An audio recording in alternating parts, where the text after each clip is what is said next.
Bonsoir à toutes et à tous, ravi de vous retrouver pour les débats de Soir Info Week-end. Place aux échanges de points de vue entre nos invités sur l'actualité. À tout moment, vous pouvez réagir sur les réseaux sociaux à l'aide du hashtag Soir Info. Au sommaire aujourd'hui, nous revenons sur cette journée de manifestation contre la loi sécurité globale à Paris, Bordeaux, Lyon, Strasbourg, Marseille, Grenoble, Clermont-Ferrand ou encore Caen. 133 000 personnes se sont rassemblées en France, selon les chiffres aussi officiels, 500 000 selon les organisateurs. À Paris, la manifestation dite Marche des Libertés a rassemblé 46 000 personnes. Des heurts ont éclaté en fin d'après-midi entre certains manifestants et les forces de l'ordre. Des locaux de la Banque de France, une brasserie et un kiosque ont été incendiés. Nous revenons sur ces incidents, cette tension qui entoure le projet de loi et sur les différentes options offertes à l'exécutif, selon nos invités, pour tenter d'apaiser la situation. Ils sont 4 à présent autour de moi sur ce plateau. Nous accueillons William Tay. Bonsoir. Bonsoir. Président du think tank Le Millénaire. Bonsoir Mehdi Chala. Bonsoir. Vous êtes porte-parole nationale des jeunes socialistes. Éric Chal est là aussi. Bonsoir. Délégué général de l'UDI. Et Philippe Stins. Bonsoir. Vous êtes chef de service de police municipale dans l'Essonne. On va revenir donc sur ces manifestations contre la loi de sécurité globale et contre cet article 24 considéré comme une atteinte aux libertés. Une semaine après les premières levées de boucliers contre cet article 24 qui prévoit, on le rappelle, de restreindre la possibilité de filmer les forces de l'ordre, la protestation a pris une autre teinte cette semaine au regard de l'actualité. L'évacuation de tentes de migrants place de la République lundi soir et la révélation jeudi du passage à tabac d'un producteur de musique noire par 4 policiers. Des scènes filmées et visionné des millions de fois sur les réseaux sociaux qui enveniment un peu plus le débat. Nous revenons donc sur cette protestation et sur les heurts survenus dans plusieurs villes. Incidents violents, notamment à Paris. On revoit ça avec un résumé signé Alexis Delacour. Pieds et poings liés, des manifestants comme privés de liberté. Un acte symbolique au centre de la place de la République, où plusieurs milliers de manifestants sont venus dire non à la proposition de loi sécurité globale. Ils dénoncent la restriction de la diffusion d'images des forces de l'ordre et les violences policières. C'est vraiment un contenu extrêmement liberticide qui vise peut-être à remettre un certain ordre, mais moi j'y crois pas du tout. Ça va surtout faire peur à beaucoup de monde, aux journalistes, à ceux qui voient des choses qui ne devraient pas exister. Quand je vois le nombre de personnes qui continuent d'être victimes de violences policières, c'est de plus en plus important d'avoir des preuves. Donc si on commence à nous les enlever, ça devient vraiment problématique. Le cortège s'élance direction place de la Bastille. Quelques minutes plus tard, des tensions éclatent. Un face-à-face s'engage entre un groupe d'individus masqués et les forces de l'ordre. Tirs de mortier contre gaz lacrymogène. L'affrontement se poursuit avec plusieurs départs de feu. Des jets de projectiles ou bien des destructions volontaires, à l'image de cette caméra de vidéosurveillance cassée à coups de marteau. Au cours de la soirée, les départs de feu se sont multipliés aux abords de la place de la Bastille. Incendie de véhicules, de mobilier urbain et de la Banque de France. La terrasse de ce restaurant, elle, est mise à sac. La tension régnait toujours autant lors de la dispersion du rassemblement. 46 000 manifestants ont été comptabilisés par le ministère de l'Intérieur.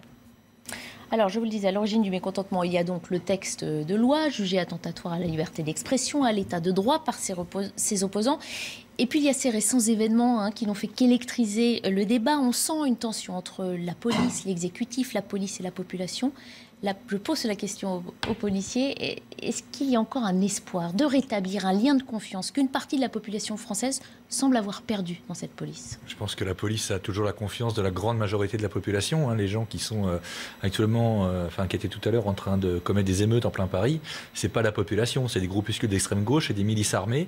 Et on se demande pourquoi ils sont toujours là. Parce que moi je ne comprends pas pourquoi les Black Blocs et autres antifas ne sont toujours pas dissous. Ce seraient d'autres groupes. On aurait employé d'autres moyens. Je veux dire, les hooligans du Parc des Princes, on a employé les bonnes méthodes.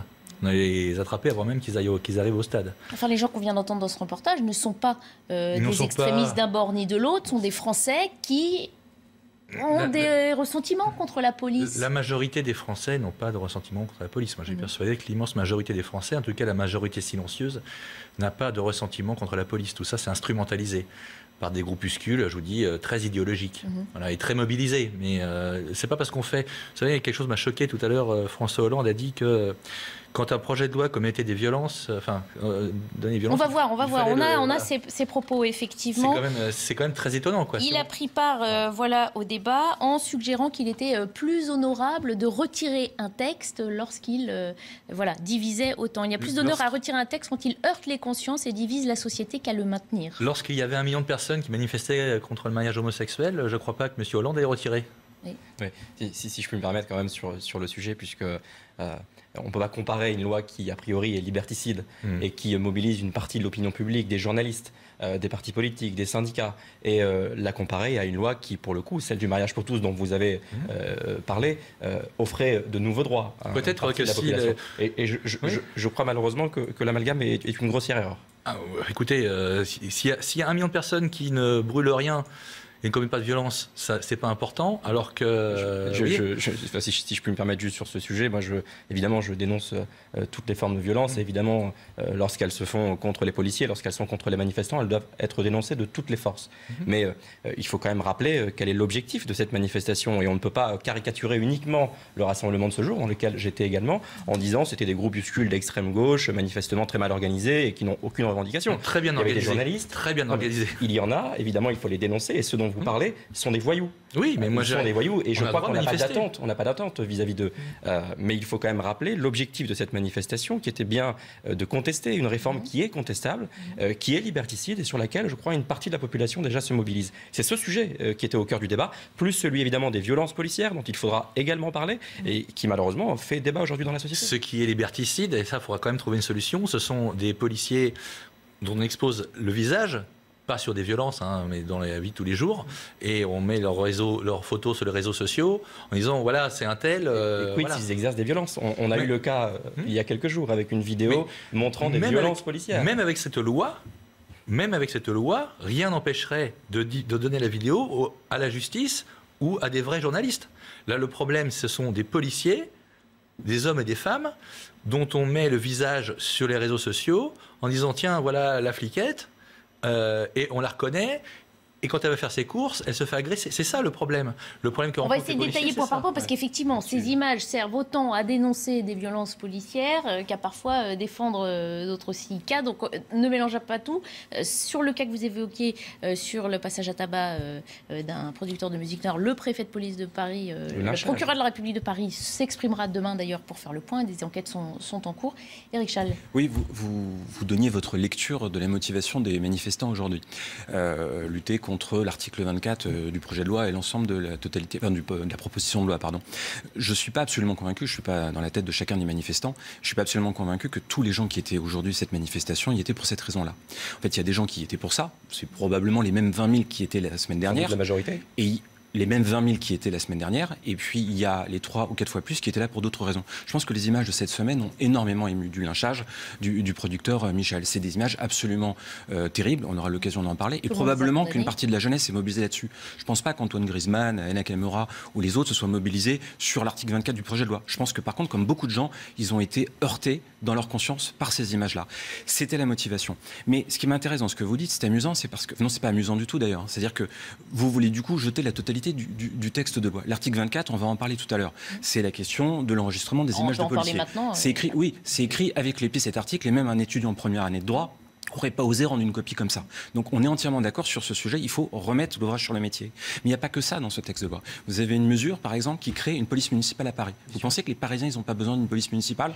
Il y a une autre disposition de ce projet de loi qui propose de supprimer les réductions de peine pour les auteurs de violences contre les policiers, contre les forces de l'ordre, il y a l'article 25 pour le port des armes des policiers en dehors de leur service. Il y a énormément de choses qui sont utiles. Et quand j'entends certains des décideurs, des responsables politiques de gauche sur presque toute l'après-midi, presque attendre que ça dérape en fin de soirée et pour demander le retrait de la proposition de loi, moi je pense qu'il faut la réécrire quasiment du début à la fin. Mais il y a énormément de choses que nous soutenons. Mais sur l'article 24, je laisse la parole, j'y reviendrai tout à l'heure. Bien entendu, il faut procéder autrement que de la manière dont ça a été rédigé. Encore une fois, il est indéfendable en l'état. Oui, enfin, si je peux me permettre, sans monopoliser le débat, mais simplement l'article 24, certes, mais on pourrait également très longuement parler de l'article 25 qui permet à des officiers de police judiciaire de porter une arme en dehors de leur service. C'est quand même aller plus loin encore que ce que permet la loi américaine. Et l'article 22 sur la surveillance par drone qui interroge également. Je suis d'accord, il y a un débat. Et c'est là-dessus évidemment que doit se faire la mobilisation. Moi, pas de sujet. C'est vrai que beaucoup de personnes s'interrogent aussi sur ce texte qui arrive aussi dans un contexte très particulier où finalement en plein confinement, sans qu'il y ait de débordement outre mesure par ailleurs, à part quelques violences qui arrivent aujourd'hui. William T, on vous a pas entendu encore sur le sujet. Je vais revenir sur la déclaration de François Hollande. On comprend pourquoi il s'y est retiré aussi lamentablement et pourquoi est-ce qu'il a laissé la France dans si mauvais état en 2017. C'est vraiment le deux poids deux mesures de la gauche traditionnelle. Nous sommes le bien et en face c'est le mal. Donc tout ce qu'on fait est toujours pour les libertés, pour le peuple, et en face tout ce qu'il ferait est complètement mauvais et tout à jeter. On voit bien qu'il y a deux poids deux mesures. Quand il y a quelqu'un qui manifeste et qui casse une vidéosurveillance, il ne manifeste pas pour la liberté de filmer les violences policières. Donc on a à peu près deux camps en fait. On a un camp qui est les spécialistes de la manifestation, les Antifa et les Black Blocs, et de l'autre côté des gens qui manifestent parce qu'ils ont été à la fois heurtés, comme vous l'avez dit, et qui manifestent parce qu'ils considèrent que le texte ne va pas dans le bon sens. Il y a une partie auquel on peut légitimer, c'est normal, c'est un droit fondamental que de manifester. Il y en a un autre où, véritablement, vous l'avez évoqué, il faut s'en occuper. Moi, je pense que les Antifa et les Black Blocs, il faut les déclarer comme associations terroristes pour permettre aux forces de l'ordre de pouvoir les appréhender immédiatement et de mettre fin à ces violences. Pourquoi est-ce que je parle d'associations terroristes ? Ce sont des gens qui viennent uniquement pour imposer leurs idées à travers des actes violents et la terreur. Ils correspondent parfaitement à la définition du Larousse de terroriste. On va peut-être voir justement une séquence de cet après-midi de policiers violemment attaqués. C'était en fin d'après-midi. C'est une image qui va nous arriver dans quelques instants, ce que vous dénonciez tout à l'heure, de policiers dans la manifestation, voilà, qui ont été attaqués par des manifestants.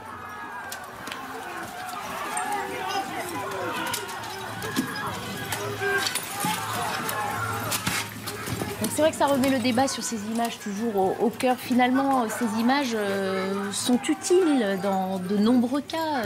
Donc, il va falloir régler cette législation autour de la prise d'images et peut-être de la diffusion d'images, parce qu'il y a surtout après ce qu'on en fait. C'est ça qui est au cœur du débat. Ouais, avec Jean-Christophe Lagarde, on a deux propositions sur le sujet. D'abord, immédiatement sur l'article 24. La question, en fait, n'est pas d'interdire l'enregistrement ou d'interdire les gens de les diffuser. On a vu que la semaine dernière, sur l'affaire du producteur Michel, c'était absolument nécessaire. La question, c'est le floutage. On ne peut pas laisser, comme ça, jeter en pâture des forces de l'ordre. À partir du moment où on prévoit le floutage de ces images, tous les problèmes sont réglés. C'est-à-dire que chacun pourra faire son travail, les journalistes feront leur travail, les citoyens qui veulent prendre des images prendront les images. Le floutage d'images, pardon, effectivement, en tant que professionnel de l'information, on maîtrise des outils. N'importe qui sur son téléphone ne sait pas forcément flouter une image qui prend lui-même. Et puis moi, je pose la question. Pour quelle raison aurait-il fallu flouter les policiers qui ont commis le lynchage dans la maison de production qui sont présumés innocents. En l'occurrence, ils exercent des fonctions en lançant des non, pas du tout. Mais en l'occurrence, ce sont des caméras de vidéosurveillance. La question ne se pose pas. Excusez-moi de vous déranger dans vos certitudes, mais est-ce qu'ici vous pouvez toutes et tous justifier ce qui s'est passé dans la maison de production? Il y aura une enquête. Non, mais moi je sur ce coup-là. Non, mais attendez, excusez-moi. Est-ce que vous pouvez justifier très sereinement ici en plateau que le lacrymogène qui a été lancé dans la maison de production, c'était légitime et c'était l'exercice des fonctions de ces policiers? Est-ce que pour cela on a besoin d'une enquête? Est-ce que vous estimez qu'on a besoin d'une enquête? Non, je vous pose toujours besoin d'une enquête. Non, mais je vais prendre un point qui est très simple. À ce moment-là, vous ne répondez pas à la question. Si vous voulez ne pas flouter les gens, même s'ils ont commis des exactions, même s'ils ont commis des exactions, à ce moment-là, c'est-à-dire que tous les délinquants diffusent leur nom sur tous les réseaux sociaux et sur Internet. Mais vous comparez des choses. Mais bien sûr que si. Mais on parle. Excusez-moi. Ce sont des gens. Excusez-moi, les gens nous regardent. Il faut avoir un petit peu de sérieux. Exactement. C'est vous qui faites des amalgames. Je ne fais aucun. Attendez, pas tous en même temps si on n'entend personne pour le coup. Excusez-moi, on dit que je fais un amalgame. Je parle quand même. Excusez-moi. Aujourd'hui, certes, il y a eu des abus et moi, je serai le premier à les dénoncer. Il ne faut pas opposer les choses. Et je vais vous dire quelque chose par rapport aux organisations terroristes dont vous parlez. Moi, j'attends rien de ces gens-là parce que ce sont des voyous. Moi, j'attends rien de ces gens-là. Par contre, les policiers, dans le cadre de leur fonction, lorsqu'ils sont armés, lorsqu'ils ont derrière eux leur uniforme, le blason de la République française, moi, j'attends l'exemplarité des policiers. Et lorsqu'en l'occurrence, ils entrent dans la maison de production du producteur Michel, qu'ils le passent à tabac, par terre, qui le roue de coups, qui l'insultent, qui lancent des gaz lacrymogènes à l'intérieur, et qu'après ils font des haies d'honneur devant la maison de production, et qu'ils continuent, je pense qu'on n'a pas besoin du rapport de l'IGPN pour dire que là-dessus, il y a un sujet quand même qui doit être mis sur la table. Il y a un sujet de violence policière. Vous voulez aller contre l'état de droit. Mais pas du tout, cher monsieur. Mais on pourra parler de l'IGPN après, la manière dont on veut. Déjà sur les règles à suivre, on peut rappeler... Je remarque que vous ne le condamnez pas. On peut rappeler la démarche du préfet de police de Paris qui ce matin a envoyé une lettre à tous les policiers pour rappeler justement ce qu'il appelle cette ligne républicaine qui sert de guide et qu'il faut suivre jusqu'au bout. Comment ? Vous vous rendez compte quand même, le préfet de police rappelle les lignes républicaines à sa police. Tout en précisant l'exigence que je place en vous-même en s'adressant aux policiers, je me l'impose à moi-même. On sait qu'il est fortement décrié. On a l'impression que la population, une partie de la population française, même si on élargit, ce ne sont pas que des groupes, remet en cause cette autorité. L'autorité fait partie intégrante finalement du rôle qu'on attribue aussi à la police. On parle bien d'autorité et pas de violence. C'est une infime nuance qu'il faut trancher désormais pour pacifier la situation. Je voudrais revenir sur ce que disait juste à l'instant le monsieur. Je ne légitime absolument pas les violences policières, absolument pas. Simplement. Donc ça existe.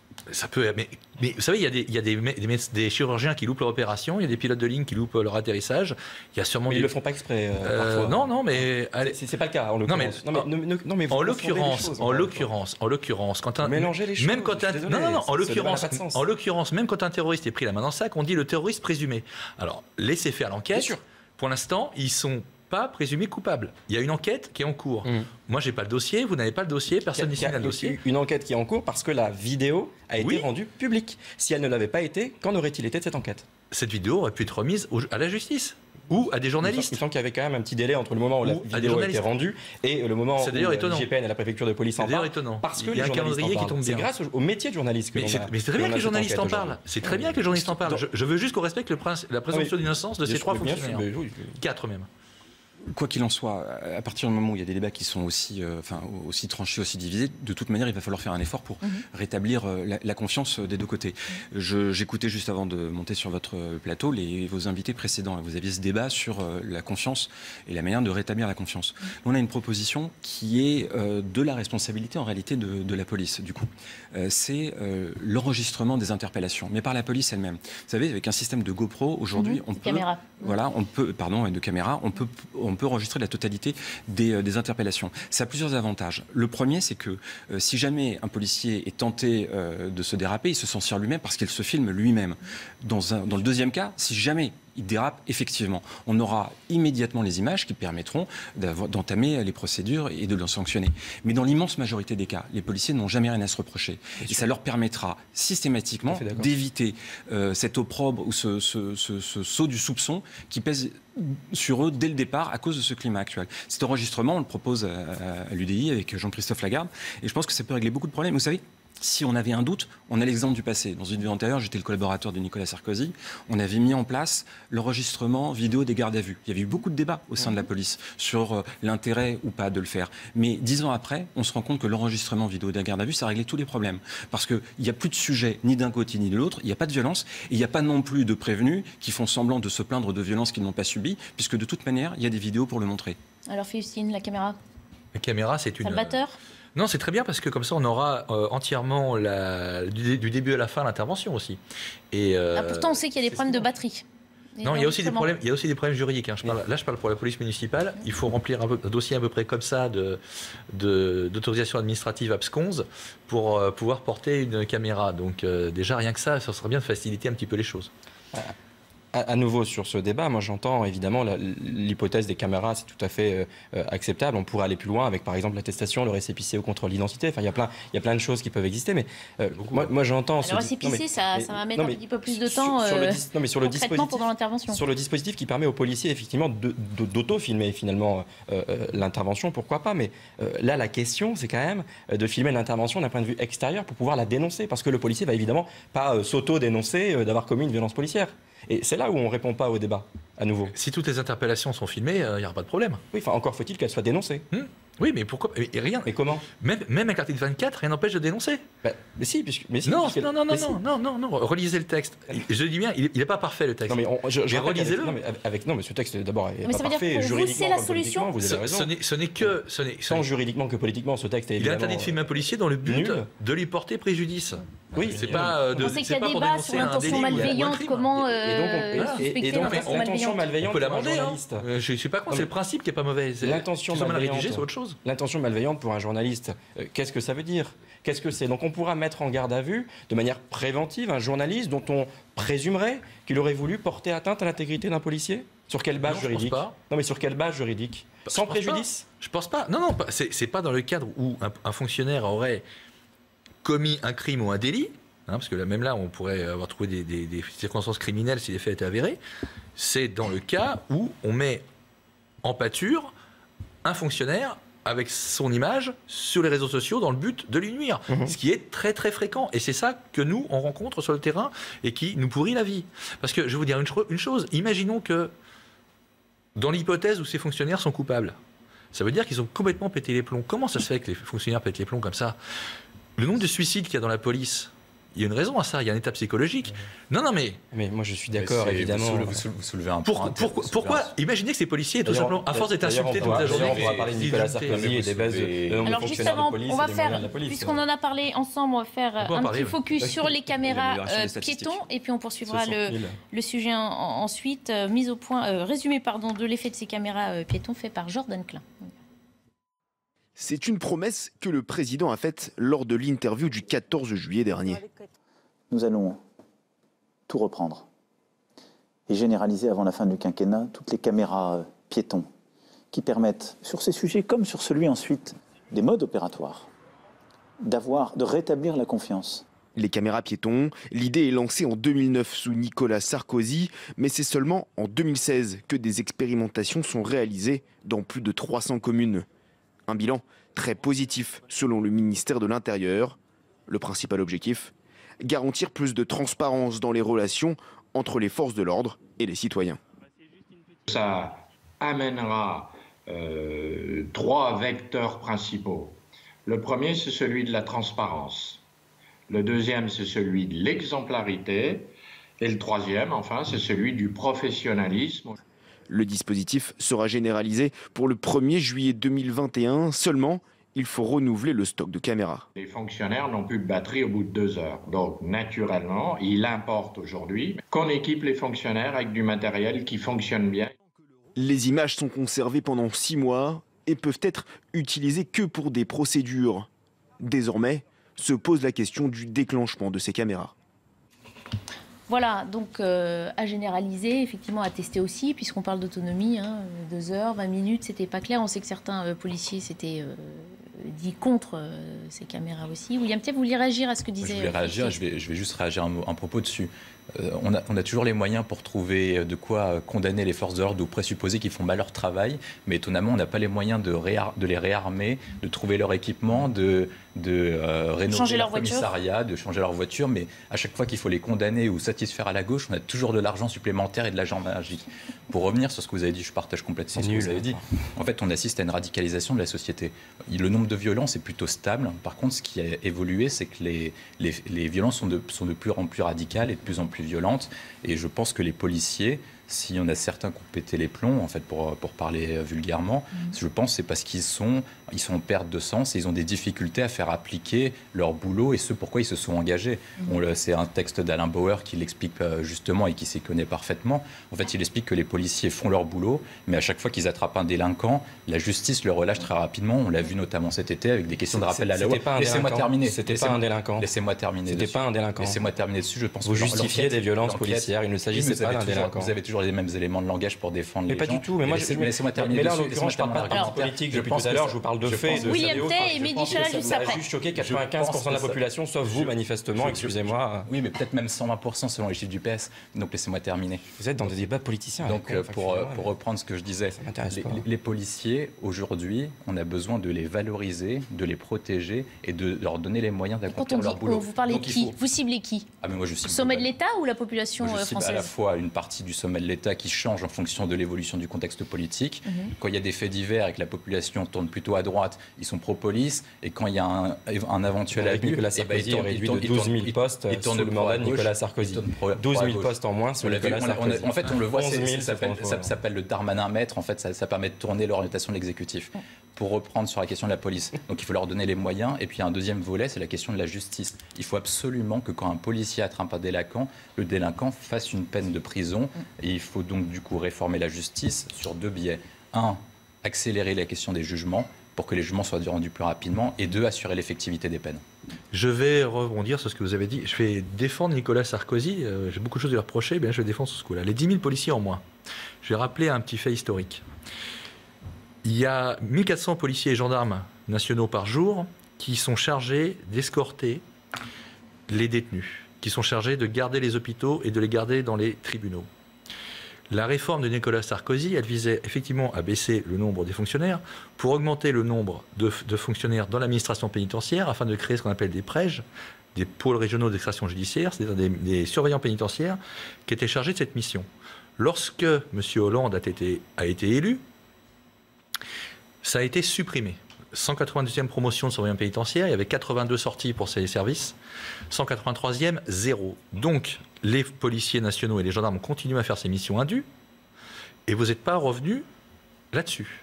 Votre programme, c'était de recruter 60 000 profs. Lorsqu'il y a eu les attentats, là, d'un seul coup, vous avez dit, oulala, on manque des policiers partout, et vous avez recruté en masse. C'est vrai.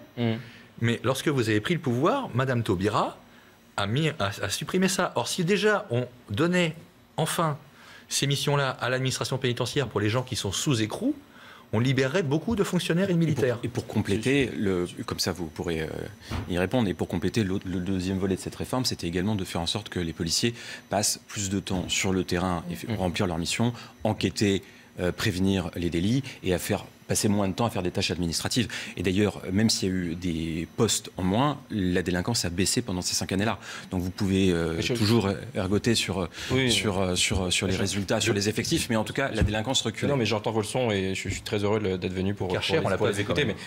Mais simplement, il faudra juste aller dire ça aux maires dans les petites communes, dans mon département, dans le Nord. Moi, je suis élu à Roubaix. On a vu à chaque fois les chiffres du nombre de fonctionnaires de police dans le commissariat diminuer à chaque fois depuis Nicolas Sarkozy. Mais vous savez, moi, j'ai pas de problème à dire également que la gauche a fait des erreurs, qu'elle n'a pas permis à tous les fonctionnaires de police qui avaient été supprimés de revenir. Moi, j'ai pas de problème là-dessus. Et excusez-moi de revenir sur un point important du débat que je veux remettre au centre.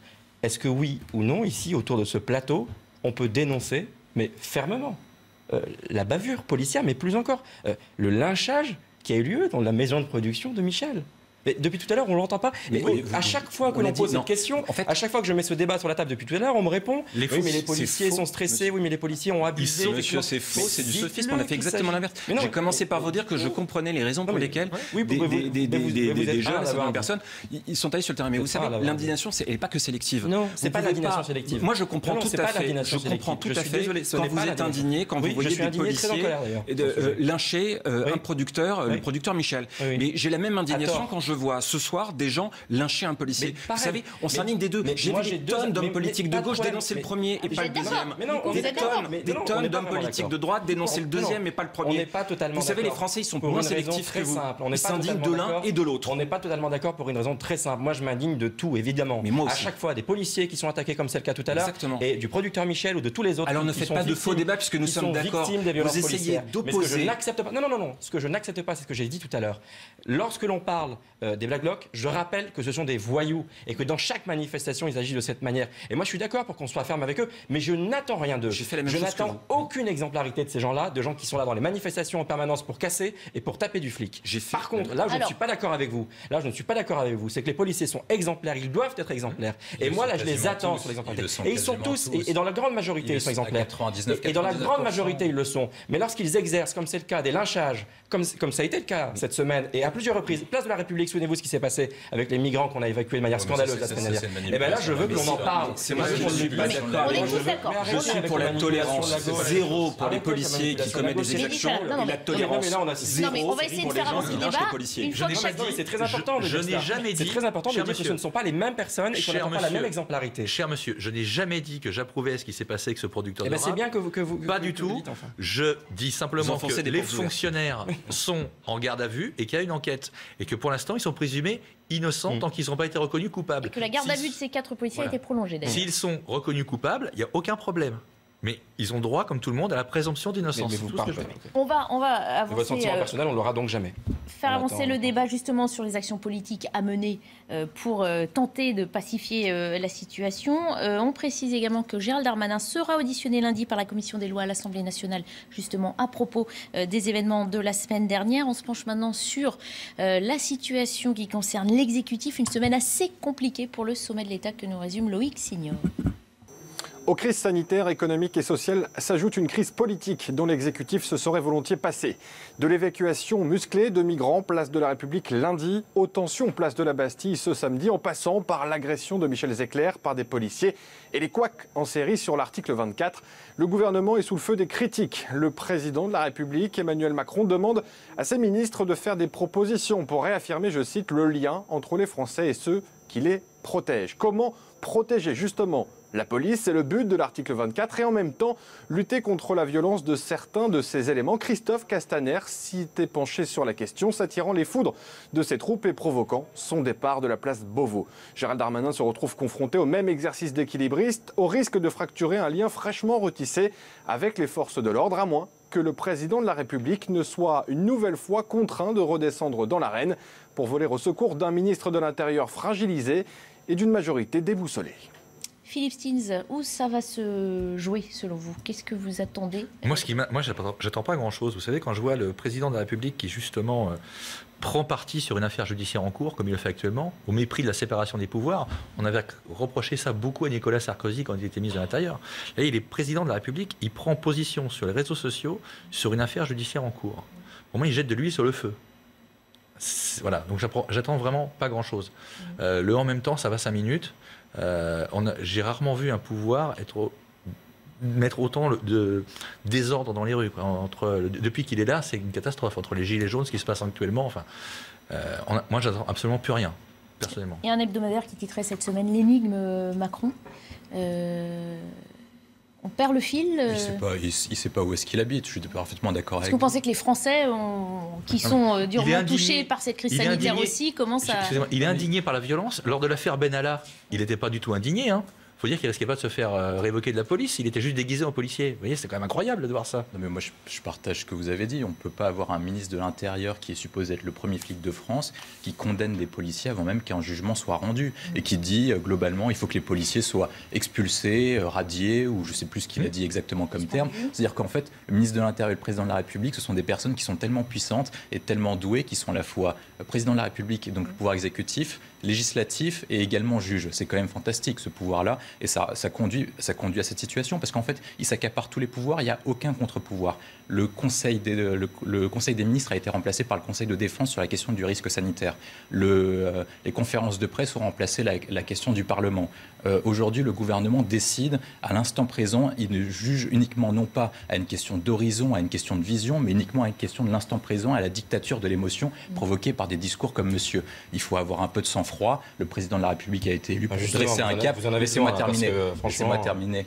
Il est là pour dresser une vision, pour dresser un cap au pays. Et en fait, c'est ce qu'on lui reproche exactement, c'est qu'on ne sait pas ce qui va se passer globalement dans 2 semaines ou ce qui va pas se passer dans 3 semaines. Il est capable de changer d'avis surtout en fonction d'un tweet. Si quelqu'un fait 1000 retweets ou 10 000 retweets, il va changer d'avis. On le voit par exemple sur un documentaire où Benjamin Griveaux expliquait qu'en fait, il changeait d'avis si une vidéo dépassait 100 000 vues ou 200 000 vues. C'est ça la gouvernance actuelle de l'Élysée. C'est pour ça qu'on en arrive à cette situation. C'est pour ça que des commerçants se suicident. Parce que globalement, ils jugent une situation, mais il est incapable de dresser un cap et se dire, voilà, chers Français, voici le cap que je vous propose et voici là où on va aller. Nous allons désormais vaincre le virus et nous allons vaincre et rétablir la confiance entre les policiers et la population. Alors, il reste qu'il y a officiellement une opposition en France. On va écouter Jean-Luc Mélenchon qui s'exprimait plus généralement sur la proposition de loi sécurité globale juste avant le départ des manifestations cet après-midi.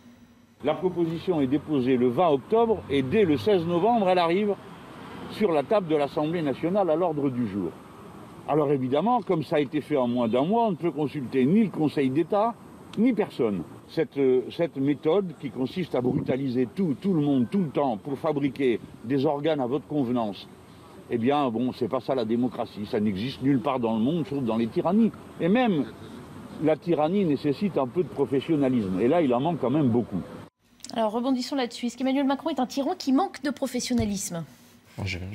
J'irai pas jusque-là et je crois qu'on peut faire toutes les leçons du monde au gouvernement, au président de la République et évidemment c'est toujours très simple de les faire sur un plateau télé, mais je crois que la situation est tout d'abord très compliquée et dans cette période, manifestement, dans une période de Covid, de crise sanitaire très grave, on en a parlé, les commerçants, etc., on a besoin d'un peu de rassemblement et un peu de bonnes nouvelles dans ce pays. Et force est de constater que depuis quelques jours, quand même, les mauvaises nouvelles s'enchaînent, que l'image de la France à l'international est dégradée. Voilà, les images évidemment de Michel, les images de la manifestation de ce jour, les images de l'évacuation de la place de la République par les forces de l'ordre lorsqu'il s'agissait de migrants. Je crois qu'il faut finalement que le gouvernement se ressaisisse définitivement. Effectivement, on laisse des organes décider. Le Premier ministre annonce que finalement sur l'article 24 ou sur le projet de loi, c'est une commission indépendante.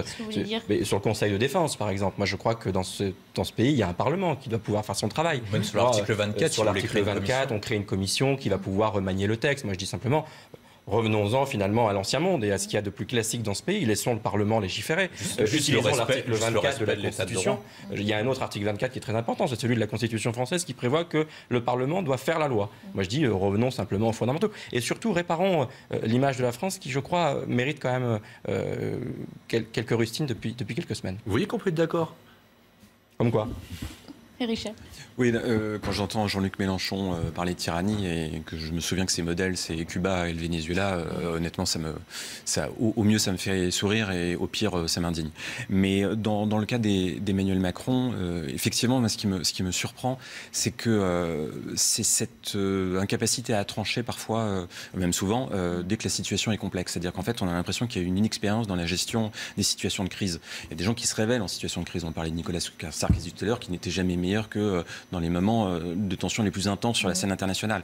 Là, on a l'impression que c'est rigoureusement l'inverse. C'est-à-dire que dès que c'est compliqué, c'est le moment où on attend, on se retranche, on ne tranche pas et on invente des solutions incroyables comme cette commission pour réfléchir sur l'article 24, que même quelqu'un dans un cabinet ministériel, que ça puisse monter à Matignon et à l'Élysée, quelqu'un puisse dire ça ne révèle qu'une seule chose, c'est leur méconnaissance totale en réalité du fonctionnement de nos institutions. Mais c'est des gens qui sont arrivés presque par effraction il y a peu de temps et qui presque par effraction. On se comprend sur le terme. En tout cas, ils sont arrivés extrêmement rapidement sans avoir finalement eu les codes et les exercices du passé du pouvoir. Même si beaucoup sont ancien monde quand même. Et puis ils ne sont pas seuls. Enfin, il y a quand même cette organisation. C'est pas les plus défaillants. Les anciens mondes. Du coup, quelle solution? Revenir, on n'a jamais complètement oublié le Parlement, heureusement, on reste une démocratie en exercice. Un petit peu quand même. On a fait à chaque fois des grandes assemblées, les assemblées des maires, le grand débat, etc. Et à chaque fois, non, mais ça date un peu maintenant, c'était déjà il y a 2 ans. Oui, enfin bon, là, quand même, sur la crise sanitaire, il y a quand même un sujet, quoi, que le Conseil de défense se réunisse et prenne des décisions, que le président de la République vient raconter le mardi ou le mercredi soir à la télévision et que le Premier ministre vient expliquer le lendemain, ça pose problème quand même pour l'équilibre des pouvoirs dans ce pays, parce que je rappelle, je l'ai dit, il y a un Parlement. Et sur cette loi, en l'occurrence, je crois que c'est la même chose. Parce qu'on peut comprendre que le président de la République ait des pouvoirs à peu près exceptionnels sur la question de la gestion de crise, notamment à partir de février-mars. Par contre, là, on est en train de prendre des décisions importantes pour l'avenir de notre pays. On a perdu à peu près 10, voire jusqu'à 12-15% de notre PIB. C'est-à-dire qu'on est revenu au PIB du milieu des années 2000, donc avant Nicolas Sarkozy. On est en train de décider de notre avenir en termes de relocalisation. On est en train de réfléchir à l'orientation de l'Europe. Donc, pour toutes ces questions-là, il faut que les Français s'expriment d'une manière ou d'une autre. Dans la mesure où on ne peut pas organiser de référendum ou de consultation nationale, il est obligatoire que la représentation nationale puisse s'exprimer. Sinon, en fait, on va à une question d'affrontement. Petit à petit, dans le calendrier, on va arriver à une question de crise sociale et donc un éventuel retour des Gilets jaunes. Et comme on n'a pas de contre-pouvoir actuellement à Emmanuel Macron et à son gouvernement, les Français vont s'exprimer dans la rue. On le voit sur cette question de l'article 24, on va le voir sur la question de la crise sociale, on va le voir sur la question des commerçants, parce que ce qui est difficile pour Emmanuel Macron et ce qu'il a du mal à comprendre depuis l'affaire Benalla, c'est que tant qu'il n'y a pas de contre-pouvoir, les Français n'ont qu'un seul moyen de s'exprimer, c'est la rue. Je crois effectivement, pour aller dans le même sens, qu'il y a en fait dans ce gouvernement, mais déjà depuis le début, beaucoup d'amateurisme sur bien des sujets. On l'a vu notamment également, on n'en a pas encore parlé, mais avec la gestion de crise Covid, où les Français pendant un moment n'ont rien compris. Alors ça va mieux, aujourd'hui on arrive à nous expliquer à peu près quels sont les objectifs à plus ou moins long terme, mais pendant longtemps on ne comprenait plus très bien, souvenez-vous, les masques n'étaient pas utiles, ils sont devenus utiles, il fallait confiner, il ne fallait plus confiner, il fallait déconfiner d'un coup, puis finalement il a fallu reconfiner, il n'y aurait pas de deuxième vague, puis finalement, voilà, il y a beaucoup d'amateurisme, et il y en a encore dans la gestion... De l'amateurisme ou juste le fait de faire face aussi à une crise inédite? Il y a malheureusement, oui, non, mais il y a la crise inédite, bien sûr. Une maladie. Oui, mais il y a beaucoup. Enfin, quand le ministre de l'Intérieur, par exemple, dit cette semaine sur les policiers qui ont commis cet acte tout à fait affreux, qu'ils ont déconné, moi j'en reviens.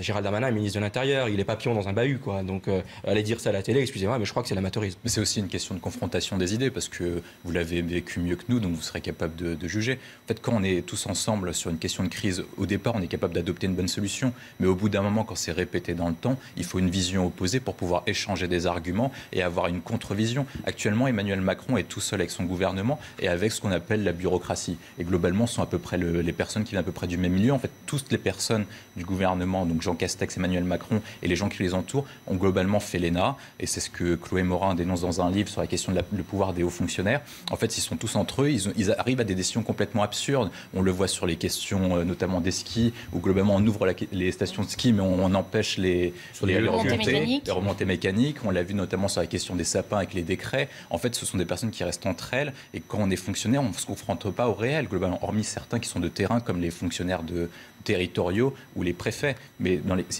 ils n'agissent pas dans les cabinets ministériels, surtout à Bercy. Donc sur ce point-là, Emmanuel Macron l'avait évoqué de combattre l'État profond, et c'est encore une promesse non tenue. C'est ce qu'il doit faire impérativement. Il doit revenir à la question des élus locaux, des acteurs de la société civile. En fait, il faut qu'il revienne à ses engagements de 2017. Si Emmanuel Macron revient à ses engagements de 2017 et il promet de revenir à une nouvelle forme de politique, il peut s'en sortir. Sinon, il n'y arrivera pas et il perdra comme tous les autres présidents. Même quelqu'un comme Donald Trump a perdu l'élection présidentielle. Alors, est-ce qu'il était mauvais et raciste?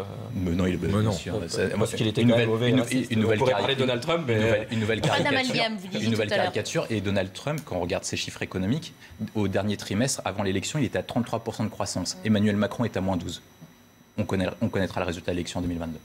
Il nous reste une vingtaine de minutes pour évoquer une réalité de notre pays. Justement, c'est la crise sanitaire, le Covid qui circule un peu moins dans notre pays. On va regarder les chiffres. Tout d'abord, regardez 12 580 cas confirmés en 24 heures, 213 admissions à l'hôpital. Les chiffres continuent de baisser et 106 patients en réanimation. On le disait, ce samedi était très attendu par les commerçants qui, après un mois de confinement, ont pu rouvrir leurs portes ce matin partout en France. Un soulagement pour tout le monde, y compris pour les clients.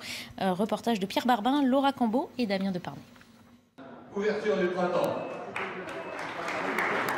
Des applaudissements et une haie d'honneur pour accueillir les premiers clients à l'intérieur de ce magasin. À l'extérieur, la file d'attente s'allonge. Certains voulaient à tout prix être présents ce matin. On s'est levé un petit peu plus tôt que d'habitude, effectivement, pour être à l'ouverture. On a l'impression que la vie reprend normalement. Parce que pendant le confinement, tout est stoppé, on ne peut plus rien faire, on ne peut plus sortir. Et là, venir faire les magasins, c'est quelque chose d'assez soulageant. Ouais. Pour donner du moral à tous ces collaborateurs employés des grands magasins et des commerces. Des commerces fermés depuis près d'un mois qui retrouvent aujourd'hui leurs clients. À Lille, ce salon de beauté affiche déjà complet pour les 10 prochains jours. Alors il a fallu s'adapter tout en respectant la distanciation physique. On a étendu les horaires d'ouverture, on ouvre un peu plus tôt, on ferme plus tard, on ouvre également les dimanches. On a réduit l'effectif par 2 et également les rendez-vous par 2.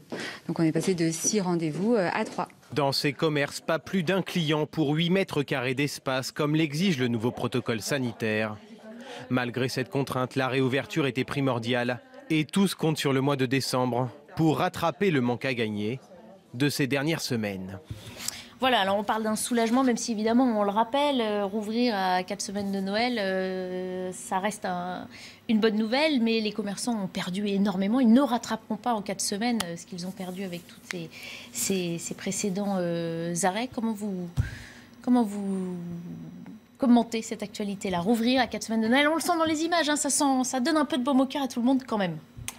Je crois que c'est encore une fois la difficile conciliation entre le sanitaire et l'économique. Et évidemment, chacun dans nos communes en responsabilité, on aurait tous envie de dire à nos commerçants, évidemment, vous pouvez réouvrir, évidemment, la vie peut reprendre, évidemment, les salles de sport peuvent rouvrir. manifestement et malheureusement, la crise sanitaire est là. Et oui, ça fait du bien. Je crois que ça a fait du bien à beaucoup de monde dans notre entourage, de nos amis, de revoir ces magasins ouvrir. Ne serait-ce que voir les rues se repeupler à nouveau, voir les rues en gardant évidemment les... Mais il faut quand même avoir un discours de responsabilité et rappeler quand même au respect des gestes barrières et de tout ce qui va avec. Et, les dispositifs sont, je crois, mis en place, il faut le dire, également de manière assez courageuse et de manière aussi assez importante. Il faut les accompagner. Et évidemment, on a tous galéré pendant des années à maintenir nos commerces de centre-ville et on a tous envie de faire en sorte qu'ils puissent exister et réexister encore après la crise le plus vite possible, on l'espère. Oui, on ne va pas être pusillanime, on se réjouit que les commerces puissent enfin réouvrir. Et après, ce soir, je ne peux pas m'empêcher de me redire tout ce que j'ai pensé le mois précédent. C'est-à-dire que ce protocole avec 8 mètres carrés par personne, c'était tout à fait possible dès le départ. On n'a jamais pu prouver que ces lieux étaient des lieux de contamination, il n'y a jamais eu de cluster dans les petits commerces de proximité. Et maintenant qu'on a ce décret qui permet de le faire, d'avoir une personne par 8 mètres carrés, je n'arrive toujours pas à comprendre pourquoi on n'a pas pu le faire depuis 4 semaines. Et quand vous disiez tout à l'heure qu'il faut absolument associer les élus locaux et qu'il faut s'y appuyer sur le terrain et arrêter d'être dans sa tour d'ivoire, on est très exactement là-dedans. Donc tant mieux pour aujourd'hui, mais c'est vraiment 4 semaines de perdu. Après, 8 mètres carrés par personne aussi dans une boutique, il y a certains commerces qui vont avoir du mal, évidemment, aussi. Toutes les boutiques n'ont pas la même taille. Dès le départ, ils étaient prêts à le faire. D'ailleurs, les commerçants ont tous proposé ce type de solution. Ils étaient tous prêts à remettre en place des gestes barrières. Tous ces systèmes-là, on l'a proposé dès le départ. Il y a des tonnes de pétitions. Nous-mêmes, à l'UDI, on a dès le départ fait une pétition. On proposait également un système comme ça de mètres carrés dès le premier jour. Et je crois que Bruno Le Maire était prêt également. On n'a pas voulu entendre les commerçants. C'est vrai que Bruno Le Maire a défendu pendant le premier confinement, que ce qui s'est passé, c'est battu pour les commerces, c'est comme s'ils les avaient mis de côté pour le deuxième. Je pense que ça s'est passé autrement. En fait, à partir du moment où on doit prendre une décision comme un confinement partiel, ils ont oscillé entre 2 impératifs. L'impératif de sauver un peu l'économie et puis l'impératif de sauver les vies. Et entre les deux, je crois qu'à un moment donné, le curseur est allé très loin du côté 100% sanitaire. Probablement parce que simultanément, il y avait les enquêtes de la Cour de justice de la République sur les manquements, les errements de la première période, et que beaucoup de choses ont probablement incité des ministres qui se retrouvaient perquisitionnés chez eux le matin à ne plus chercher forcément la solution la plus juste en termes d'équilibre, mais celle qui la protégerait le plus. Et donc ça a été le tout sanitaire, et ça a conduit au résultat que nous avons eu. Et vraiment, sur ce mois de novembre, on peut avoir beaucoup de regrets pour nos commerçants qui auraient pu faire ça immédiatement. Je partage complètement votre avis. Se posera un moment la question de l'opportunité du confinement. On commence à le voir, c'est le couvre-feu en fait qui a permis de faire baisser la jauge sur la question d'admission en réanimation. La question du confinement peut être débattue, je pense qu'il faut et donc de la fermeture des restaurants. La fermeture des restaurants, les restaurants de toute façon étaient fermés. Eux payent un plus lourd tribut encore. Mais en tout cas, dessus, la réouverture des commerces est une bonne nouvelle parce qu'une partie des commerces font tout leur chiffre d'affaires juste avant Noël, certains jusqu'à 50-60%. Par contre, je pense qu'il faut avoir un débat fort sur la question du confinement en cas de remontée des taux, notamment en février-mars. Je pense qu'il faut éviter le confinement absolument. Ça n'apporte pas de bonnes solutions. On peut envisager un protocole, comme vous l'avez dit, de réouverture des commerces sur la longue durée, mais de façon restreinte, mais éventuellement mettre en place un couvre-feu de plus longue durée ou restreindre les déplacements le week-end ou les déplacements entre départements et régions. Mais il faut absolument éviter le confinement parce qu'on a perdu encore 10 points d'économie grâce à cette décision. Et comme vous l'avez dit, c'est uniquement parce que des ministres ont préféré défendre leur carrière personnelle plutôt que défendre l'intérêt des Français et défendre l'intérêt de la France. Dessus, ça va être très clair. On aura le débat prochainement. Tout le monde peut retrouver la vidéo. Désolé si c'était une chaîne concurrente, mais c'est LCI qui l'avait mis en place. C'est globalement, on voyait par exemple que c'est les instituts Pasteur, et en fait l'Institut Pasteur prévoyait 4600 cas de réanimation dans le meilleur des cas, et on est bien en dessous. Ce qui montre que le confinement n'a pas eu d'effet, c'est le couvre-feu qui en a eu. Surtout que, excusez-moi, mais le confinement, le deuxième, en réalité, sur le terrain, je parle de terrain, il n'a pas du tout été respecté en réalité. Non, je crois qu'on ne peut pas dire ça. Si, je veux dire que c'était... Juste, si je peux me permettre sur le sujet à nouveau. Bon, moi, j'ai tendance à dire... Je pense qu'on peut en débattre. Oui, bien sûr, on peut en débattre. Moi, j'ai tendance à dire, ayons un peu d'humilité dans la gestion de cette crise. On connaît tous, évidemment, des soignants qui, aujourd'hui, sont en première ligne et qui voient, évidemment, les difficultés avec lesquelles est arrivée cette deuxième vague. Moi, je ne suis pas épidémiologiste et je n'irai pas dire ou débattre sur l'opportunles ou pas. De toute façon, on ne peut pas en débattre.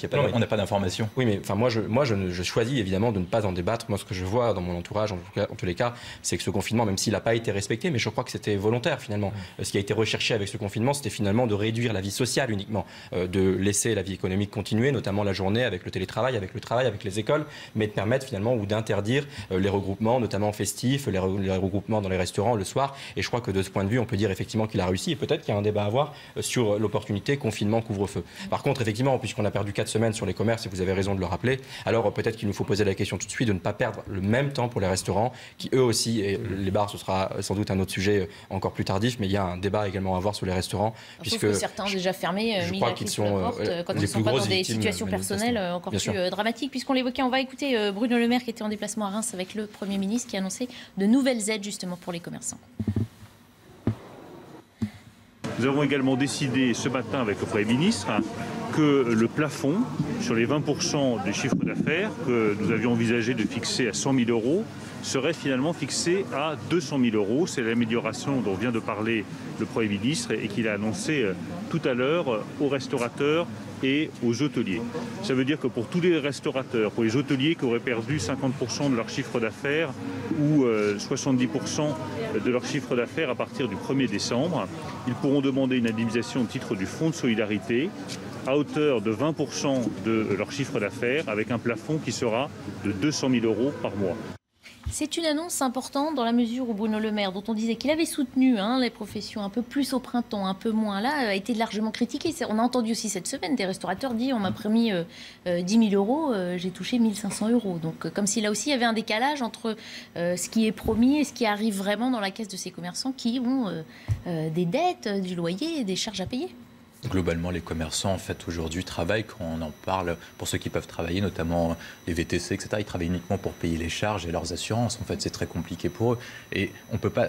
Depuis mars, l'économie est socialisée. Globalement, l'État prend tout en charge, mais on ne peut pas continuer à vivre comme ça. Au bout d'un moment, il faudra rembourser. Et ce sont les impôts des Français qui vont permettre de rembourser cette dette. Ce n'est pas de l'argent magique qui tombe du ciel. Le plus, vous pouvez continuer à rêver, parce que les plus riches n'ont pas un tel patrimoine. Donc sur cette question-là, c'est comment on fait pour repartir. C'est imaginer comment, c'est ce qu'avait fait, a posé comme base Emmanuel Macron du 14 juillet, c'est comment on fait pour à terme augmenter et profiter de cette crise pour repartir de l'avant et repartir encore plus fort. L'objectif, c'est d'augmenter le taux d'activité, de réindustrialiser le pays et de dresser une vision. Nous, on propose de créer une nation industrielle et de savants pour permettre de tirer l'économie vers le haut plutôt que les Français. Aujourd'hui, les Français, globalement... Ça va prendre plusieurs années. On n'est pas là à rassurer le commerçant qui n'a rien vendu pendant plusieurs mois. Et sur la question des commerçants, moi je l'évoquais tout à l'heure, il faut absolument mettre une seule règle, interdire tout reconfinement et permettre l'ouverture des commerces en cas de respect des protocoles sanitaires parce que, vous l'avez dit, les cas de contamination ne se font pas dans les commerces, ça se fait uniquement, principalement, sur les questions du rassemblement privé ou sur le lieu de travail. Mehdi Chala va vous accuser de dérive autoritaire. Interdisons le confinement, c'est radical. C'est ce qui différencie la droite et la gauche. mais si je peux me permettre, sur le sujet des commerces, effectivement, il y a un sujet sur les aides, notamment, même si, effectivement, l'État peut paraître être à la hauteur, les annonces sont toujours plus importantes les unes que les autres, on l'a vu encore aujourd'hui, mais je le dis souvent, il y a un sujet d'ingénierie pour beaucoup de petits commerces aujourd'hui, et d'accès notamment à ces aides, la difficulté à remplir les dossiers, la difficulté à percevoir... Certains, justement, sont auto-entrepreneurs pour ne rien avoir à faire avec l'administratif et là se sentent perdus. Et c'est toujours effectivement très très compliqué, même si les collectivités locales font je crois, très largement le travail. Et puis quand même sur la question du remboursement de la dette, je crois qu'il faudra également que l'on ait un débat public, peut-être un débat national sur comment on va rembourser effectivement cette dette qui ne fait que se creuser. Et tant mieux, je crois que ça peut être la fierté de la France de pouvoir contribuer dans cette période de crise notamment, de mettre autant d'argent sur la table pour permettre finalement à quelques-uns, aux Français de continuer à survivre. Et donc, même si l'Europe, via l'Allemagne, a commencé à dire à la France, attention, là, ça va coûter beaucoup trop cher. C'est le rôle de l'Europe de le dire et c'est le rôle de la France d'assumer cette politique qui a toujours été la nôtre et qui fait honneur justement au système français. Maintenant, la question va être celle du remboursement. Et là-dessus, il faudra donc avoir ce débat public sur comment on rembourse. Effectivement, ça ne peut pas reposer uniquement ou ça ne doit pas reposer sur l'impôt des Français. Par contre, je crois qu'il y a un petit sujet à aller regarder du côté notamment de l'imposition des plus riches. On a, en début de quinquennat, supprimé l'impôt de solidarité sur la fortune, l'impôt sur les grandes fortunes. Et moi, j'ai aucun mal à dire qu'il faudra peut-être avoir ce débat sur l'impôt l'impôt des plus riches. Ça semble toujours être la solution, selon la gauche aussi, mais malheureusement, même les plus riches ne pourront pas tout payer. Non, mais non, ils doivent contribuer à juste mesure. Il y a un certain nombre de personnes qui sont parmi les plus riches qui, en ne payant plus l'impôt sur la fortune, ne paient plus beaucoup d'impôts grâce à plein de dispositifs, notamment grâce au niche fiscal, qui leur permet de ne pas en payer. Et je crois qu'il faut le dire, ça. Il y a une forme de constance chez les socialistes à toujours proposer de reposer les mêmes mauvaises solutions. Mais si je vous réponds précisément, je vous ai écouté. Je ne vous ai attaqué sur votre parti politique ni sur votre appartenance politique. Et vous ne faites depuis le début que m'attaquer sur mon parti, sur l'histoire de mon parti.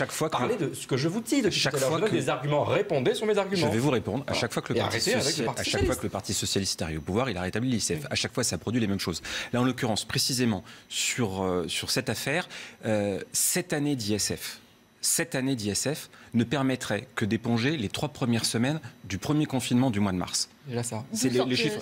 Mais c'est parce que c'est les chiffres, on pourra les recalculer si vous voulez, on les sortira.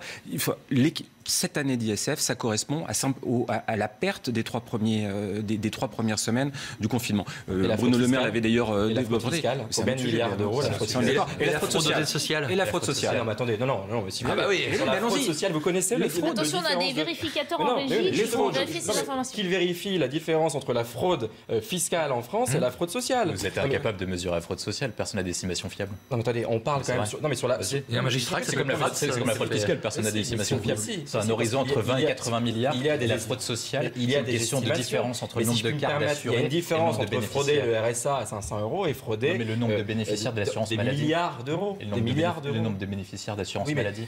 C'est toujours la capacité. Si on en est à chercher des fonds, on peut chercher. Bien sûr, mais moi j'ai pas de problème à dire évidemment la fraude sociale, mais c'est toujours cette capacité à aller chercher l'argent chez ceux qui sont les plus pauvres, alors qu'à côté, d'un côté, il y a les plus riches qui manifestement trichent, pas tous. Toute fraude est condamnable. Toute fraude est condamnable, mais il y a une différence dans le niveau de la fraude. Vous faites toujours des sélections. C'est comme au début de notre débat. Vous sélectionnez les bons et les mauvais lynchages.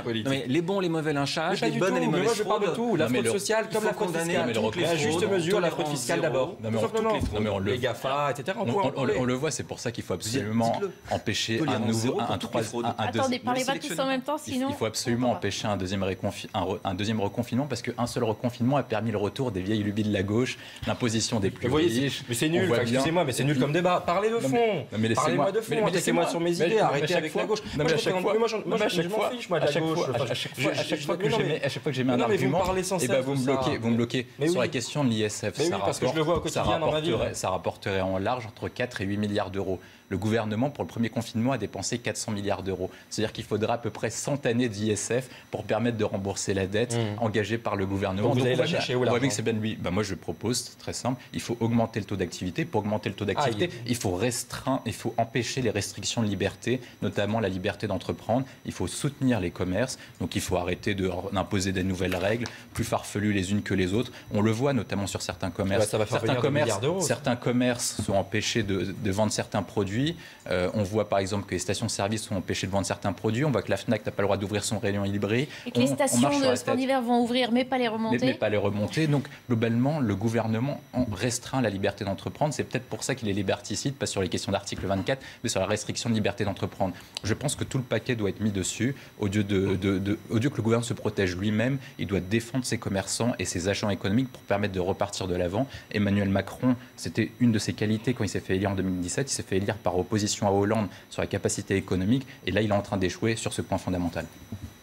Eh bien, merci d'avoir partagé vos points de vue sur ces thèmes-là. Il nous reste 5 minutes pour évoquer une autre actualité plus sportive. Celle-ci, ce ne sera pas son premier comeback ou retour en français, mais Mike Tyson sera de nouveau sur un ring dans quelques heures. Son dernier combat professionnel remonte à 2005. Il s'était soldé par une défaite humiliante contre un inconnu. Cette fois-ci, à 54 ans, il affronte Roy Jones pour un combat d'exhibition qu'il a préparé comme un vrai combat. On écoute Mike Tyson et on en débat rapidement sur ce plateau.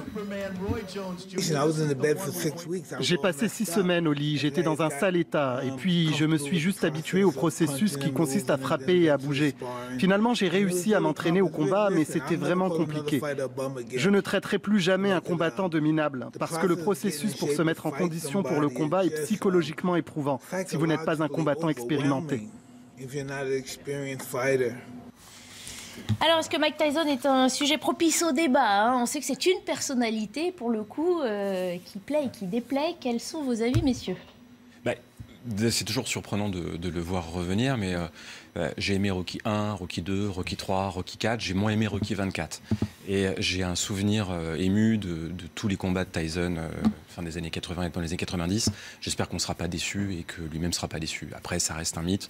Et comme tous ces personnages controversés, c'est aussi ce qui fait leur légende. Maradona est décédé cette semaine. C'est des personnages hors normes et qui dépassent le commentaire sur leur frasque, en fait. Qu'on a plaisir à voir pour leur art. On précise aussi que ce combat ne servira pas cette fois à combler ses dettes, ce qui avait été le cas de nombreuses fois, justement, suite aux péripéties traversées dans sa vie, mais donc à récolter des fonds pour aider les sans-abri et ceux qui sont accros. Référence à la drogue, évidemment, puisqu'on sait que Mike Tyson a eu affaire à la drogue, lui aussi. Donc il le fait pour une bonne cause et on peut l'en remercier. Et je partage votre avis sur la question de Mike Tyson. Mike Tyson, c'est un peu le Michael Jordan de la boxe. Il faudrait pas qu'il fasse le combat de trop, mais s'il le fait pour une bonne cause, on peut comprendre. En fait, on est partagé. On a envie de le voir revenir parce que c'est une légende et qu'il a fait rêver de nombreuses personnes, mais en même temps, on n'a pas envie qu'il rentre dans l'arène pour éventuellement perdre l'aura qu'il avait et se prendre une éventuelle humiliation. Donc j'espère qu'il gagnera ce combat et j'espère qu'il fera rêver des millions de téléspectateurs. On voit sur ces images saisissantes, Covid oblige, les deux boxeurs sont séparés par une vitre, évidemment, pour respecter les barrières sanitaires, même si on se doute que sur le ring, ça va être plus compliqué tout à l'heure. Mehdi Chaleur, vous avez pas entendu sur Mike Tyson? Non, mais sur le sujet, oui, Mike Tyson, c'est une légende, évidemment. Moi, j'ai dû le suivre un peu, en tous les cas, quand j'étais peut-être plus jeune, et je suis toujours jeune, mais toujours très heureux, évidemment, de pouvoir voir un combat de Mike Tyson. Mais on est toujours triste quand des légendes quittent la scène sportive, et je crois qu'on est toujours heureux de les revoir sur la scène. Ça a été le cas, évidemment, avec plein d'autres sportifs. Voilà, donc, Même si on peut trembler, c'est vrai ce que disait William Tay. Finalement, il vaut mieux quitter le ring ou n'importe quel autre terrain en pleine gloire, parce qu'un retour est risqué, ou en tout cas une réapparition peut toujours... oui, c'est toujours risqué, mais je crois qu'on serait très heureux aujourd'hui de revoir Zinedine Zidane sur un terrain de foot. Amateur de boxe. Je suis très impressionné, pas plus que ça, mais je suis très impressionné de revoir Mike Tyson. D'accord sur Zidane? Parce que quand même, j'étais au collège quand il combattait, c'était un petit peu une légende parmi nous. Moi, je suis plus MotoGP, puisqu'on parle de vieux sportifs. Valentino Rossi, ça fait 21 ans qu'il court au plus haut niveau et toujours dans les 10 premiers. Voilà, c'est un petit hommage que je rends au personnel pour une de mes idoles.